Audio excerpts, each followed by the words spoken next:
সজীব ভাই ধন্যবাদ আমাকে। আমি জানতে চাচ্ছিলাম অনেকেই তো অ্যাসাইলাম সিক করেন, আমাদের বাংলাদেশি ভাইয়েরাও আছেন জেনুইন প্রবলেম থাকে, বাট কি কারণে আসলে অ্যাসাইলাম যারা করেন রিফিউজাল হয়, জেনারেল যে মিস্টেকগুলো হয়?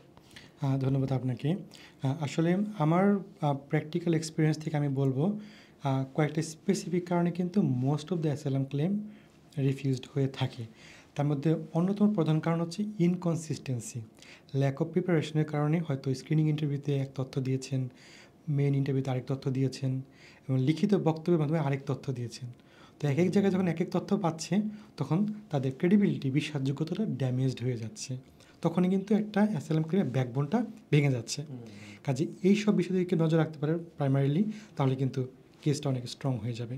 সেকেন্ড হচ্ছে ডকুমেন্ট স্ক্রুটিনাইজ না করার কারণে অনেক মানুষই রয়েছে হয়তো প্রপার লিগাল অ্যাডভাইস না পাওয়ার কারণে অনেক ডকুমেন্ট নিয়ে আসছে, ডকুমেন্টের মধ্যে অনেক ধরনের ভুল তথ্য রয়েছে কিংবা ক্লারিক্যাল মিস্টেক রয়েছে কিংবা ট্রান্সলেশন এরর রয়েছে।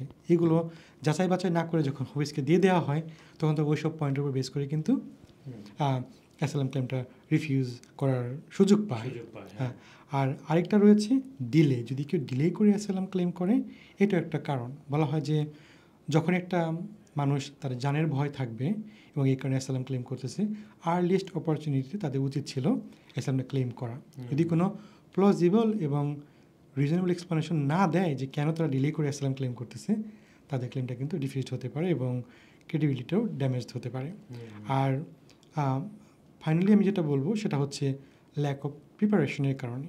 ওভারঅল হয়তো অনেক ডকুমেন্টস তারা দিচ্ছে, অনেক পেপার কাটিং, অনেক পিকচার্স দিচ্ছে, অনেক ভিডিওস দিচ্ছে কিংবা অনেক ফুটেজ থেকে তারা স্ক্রিনশট নিয়ে দিচ্ছে, কিন্তু কেন কীভাবে এইসব ডকুমেন্টস এলিমেন্টস তার কেসের সাথে রিলেটেড কোনো এক্সপ্লানেশন দেওয়া হচ্ছে না। এই কারণে কিন্তু ডকুমেন্টগুলোর ওয়েটটা কিন্তু ওইভাবে প্রকাশ পাচ্ছে না।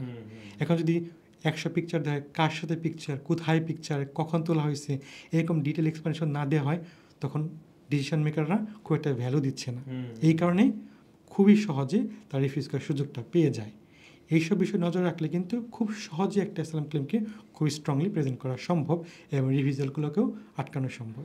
এখানে ধরেন যারা অ্যাসাইলাম সিক করেন আর কি, তাদের ক্ষেত্রে ধরেন এই যে বিভিন্ন বিষয় থাকে যে কতদিন, এখন তো অনেক অ্যাসাইলাম তো কাজেরও রাইট দিচ্ছে, জি, এটা কতদিন পরে আসলে ইয়ে করা যায় আমরা যদি একটু জানতে চাই।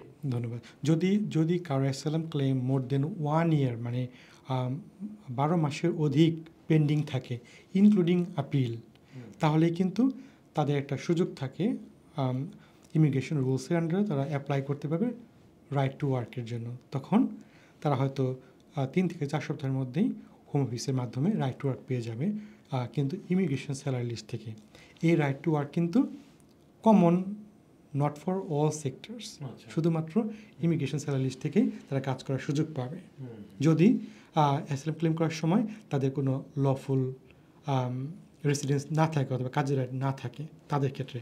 আর যেসব মানুষ ভ্যালিড ভিসা থাকা অবস্থায়, ফর এক্সাম্পল স্টুডেন্ট থাকা অবস্থায় অথবা স্কিল্ড ওয়ার্কার থাকা অবস্থায় অ্যাসাইলাম ক্লেম করেছে, তাদের জন্য কিন্তু এই প্রবলেমটা নেই। কেন নেই? কারণ যতদিন পর্যন্ত তাদের অ্যাসাইলাম ক্লেম পেন্ডিং থাকবে, আপিল পেন্ডিং থাকবে, তাদের ওই এক্সিস্টিং ভিসাটা কন্টিনিউ করতে থাকবে।